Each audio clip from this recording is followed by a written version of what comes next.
बेटा अब हमें निकल जाना चाहिए, देर हो रही है। अरे आ जाओ। अस्सलाम वालेकुम। वालेकुम अस्सलाम। क्या बात है सुबह ही सुबह? नाना, वेनी को यूनिवर्सिटी छोड़ना था तो मैं अब्बा को पहले छोड़ आया। तो बेटा मैं छोड़ने जा रहा था। नाना आप ये जहमत क्यों करेंगे? मैंने ऑफिस कॉल कर दिया कि मैं थोड़ा सा लेट आऊंगा। ठीक है भाई, तुम ले जाओ। नहीं, तुम तैयार हो?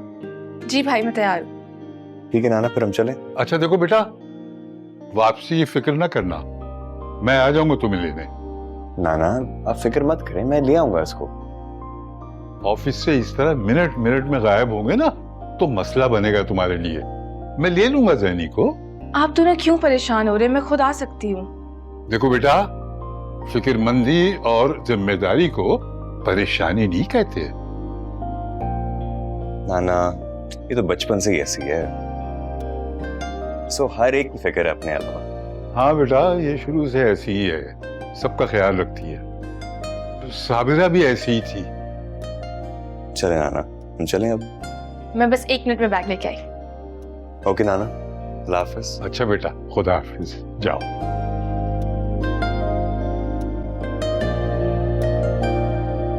अल्लाह हाफिज नाना अब्बू। खुदा हाफिज बेटा मेरा, जीती रहो। जाओ, खुदा हाफिज। अल्लाह हाफिज।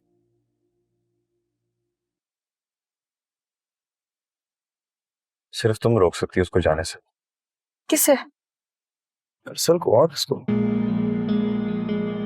जैनी मुझे बताओ, तुमने क्यों बोला है उसको कि तुम उसकी शक्ल नहीं देखना चाहती? हाँ तो नहीं देखना चाहती। तुम इतनी सख्त दिल कब से हो गई हो? आप कैसे भाई? बजाय इसके कि आप उसका दिमाग ठीक करें, आप उसकी हिमायत कर रहे हैं। जैनी क्योंकि मुझे उसकी कोई गलती नजर नहीं आती है इस सब में। वो तुम्हें पसंद करता था तो उसने एक बहुत बाइज्जत तरीके से अपने घर वालों को भेज दिया। उसमें उसकी गलती क्या है? मैं बताती हूँ ना आपको भाई क्या गलती है उसकी। उसकी वजह से हमारे घर में मुकाबले की फिजा पैदा हो गई है। मंशी ने उसे अपनी अना का मसला बनाया है। मेरे माँ बाप उसकी वजह से परेशान है। मुझे अपना घर छोड़ के उसकी वजह से जाना पड़ा और गिनवाऊं मैं आपको? देखो जैनी, मंजली की बात मत करो मुझसे। उसको ना अपनी इज्जत का ख्याल है और ना हमारे घर वालों की। दिल तो करता है ऐसी पिटाई लगाऊं उसकी कि याद रखे वो। अब आप बहन पे हाथ उठाएंगे? उसकी हरकतें भी तो ऐसी हैं। उसने कल रात अरसल के घर जाकर जो तमाशा किया तुम जानती भी नहीं हो। जानती हूँ, तारक सिद्दीका ने मुझे। बताओ, वो कोई अच्छी हरकत थी? जो भी हो भाई, इस वक्त अरसल का यहाँ से चले जाना ही हम सबके लिए बेहतर है और उसके जाने के बाद मंजली भी खुद ब खुद नॉर्मल हो जाएगी। तो तुम यही चाहती हो कि अरसल चला जाए यहाँ से? आपको क्यों इतना बुरा लग रहा है उसका यहाँ से जाना? क्योंकि मेरे ख्याल में उसकी कोई गलती नहीं है। और उस दिन उसकी वो छत वाली हरकत। जैनी समझो ये बात, वो बचपन से बेतकल्लफ हमारे घर आ जा रहा है और अक्सर छत पर से भी तुम लोगों से baतें करता था, तो शायद उसको नहीं लग रहा कि वो कुछ गलत कर रहा है। और वैसे भी वो बहुत शर्मिंदा है अपनी इस हरकत पर। शर्मिंदा है?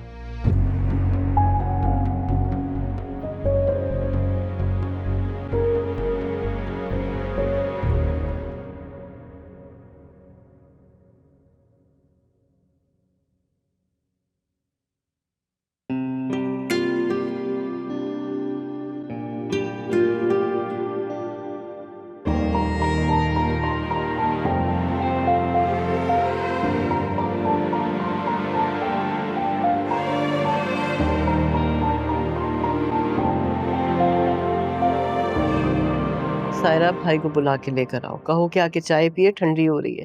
अम्मी मैं उनको कमरे में ही चाय तैयार था। नहीं भाई, यहाँ बुला कर लेकर आओ ना। फिर तो वो चला जाएगा, ना जाने कब मौका मिलेगा एक साथ बैठ के चाय पीने का।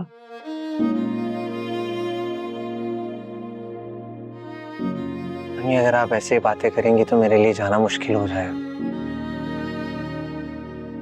मेरा तो सोच सोच के दिल फटा जा रहा है कि तुम चले जाओगे। मैं वापस आ जाऊंगा अम्मी।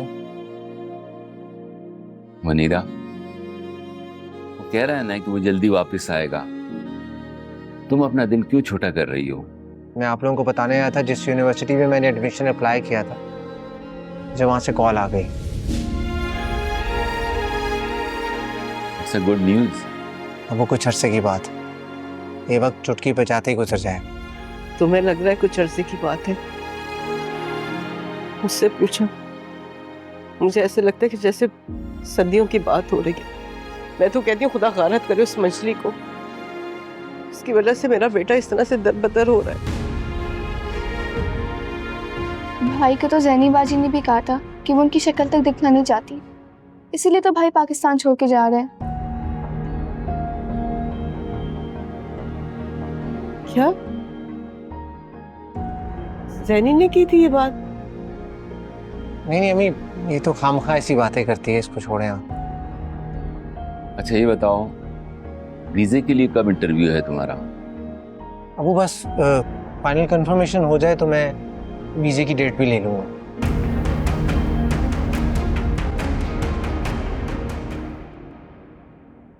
अरसल का वीजा आ गया, वो अगले हफ्ते अमेरिका जा रहा है। अच्छी बात है। मुझे तो बहुत अफसोस हो रहा है उनके जाने का। इसमें अफसोस की क्या बात है? वो बाहर पढ़ने के लिए जा रहे हैं तो खुशी की बात है। अब्बा वो 2.5-3 साल बाद वापस आएगा। हमें उन्हें खाने पर बुलाना चाहिए। कोई जरूरत नहीं है। क्यों जरूरत नहीं है अब्बा? हमारी फैमिलीज के इतने अच्छे ताल्लुकात हैं। अरसल की उस दिन की हरकत के बाद सब कुछ खत्म हो गया है, वो पुराने ताल्लुकात भी। अल्लाह ना करे, ये आप क्या कह रहे हैं? ठीक कह रहा हूं मैं। अरसल चला जाए तो बेशक तुम मुनीरा से मिलती रहना, लेकिन पहले वाली बात नहीं हो सकती हो। क्यों नहीं हो सकती अब्बा? आप उस ज़हनी की गलती की सजा अरसल को क्यों दे रहे हैं? ज़हनी की कोई गलती नहीं है, खबरदार तुमने आइंदा उसका नाम लिया। अरसल का भी कोई कसूर नहीं है। अम्मा आप बुलाएं उन्हें खाने पे। मेरा भी ये ख्याल है अब्बा, वो सब गलत फहमी में हुआ था। अरसल इतना खतरनाक नहीं है, खत्म करें ना इस बात को। ठीक है, तो फिर मुझसे कोई उम्मीद ना रखे कि मैं उस दावत में शरीक होऊंगा। ऐसा कैसे हो सकता है? शहजाद भाई क्या सोचेंगे कि आप कहाँ हैं? कह देना कि शहर से बाहर गए हुए, रात देर गए लौटेंगे। अब्बा खत्म करें ना अपने गुस्से को, छोड़ें इस सबको। मैंने कह दिया है तो कह दिया।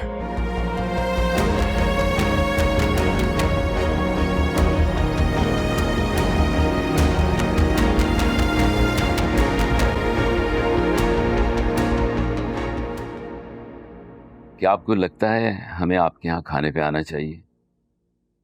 बिल्कुल आना चाहिए।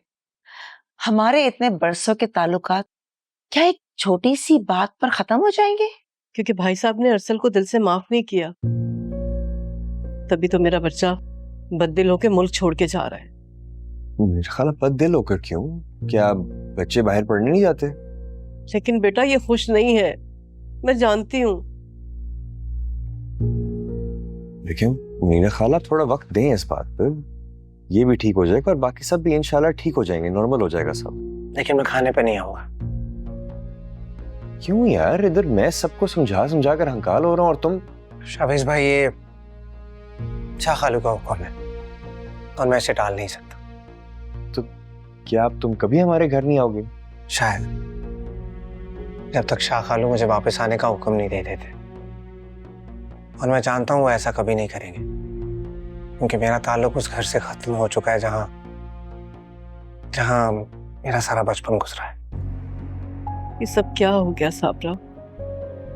हम दोनों घरानों के इतने पुराने ताल्लुकात थे, इतनी छोटी सी बात पे सब कुछ खत्म हो गया। मेरी तो खुद समझ में नहीं आ रहा कि ये बैठे बैठाए क्या हो गया है। तो इंशाल्लाह सब ठीक हो जाएगा। आमीन। आप लोग आ रहे हैं ना खाने पर?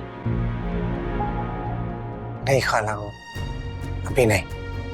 जब मैं लौट आऊंगा वापस तो शायद तब आ जाऊं, लेकिन अभी के लिए मुझे माफ कर दें।